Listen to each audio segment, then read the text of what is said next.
হ্যাঁ, ইংরেজি 26/10/2025 খ্রিস্টাব্দ তারিখ আমরা জংরা টহল পাড়ি টিম আমাদের সীমানা খালের বনাঞ্চল এলাকায় পায়ে হেঁটে টহল প্রদানকালীন সময়ে এই যে সিঙ্গেল ডোয়া ফাঁদে একটা হরিণ এখানে ফাঁদে আটকা পড়ে এই মুহূর্তে আমরা সীমানা খালের বনাঞ্চল এলাকায় অবস্থান করতেছি। এই যে একটা হরিণ ফাঁদে আটকা পড়ছে, আমরা এই মুহূর্তে হরিণটি উদ্ধার করে আমাদের অফিস হেফাজতে নিয়ে এটাকে আমরা ছেড়ে দেওয়ার ব্যবস্থা করব, অবমুক্ত করব। তো ইংরেজি 26/10/2025 খ্রিস্টাব্দ তারিখ আমরা জংরা টহল পাড়ি টিম আমার সঙ্গী স্টাফ সহ এখানে সীমানা খালের বনাঞ্চল এলাকায় পায়ে হেঁটে টহল প্রদানকালীন সময়ে আমরা বিভিন্ন জায়গায় এই যে সিঙ্গেল হরিণ ধরার ডোয়া ফাঁদ আমরা এই যে উদ্ধার করতেছি। খুলেন, ফাঁদ খুলেন।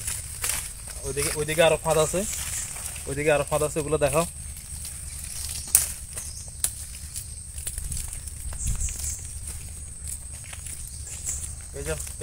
এই যে ফাঁদ, এসব ফাঁদে সিঙ্গেল ডোয়া ফাঁদ, এগুলোর মধ্যে আর কি হরিণ আটকা পড়ে।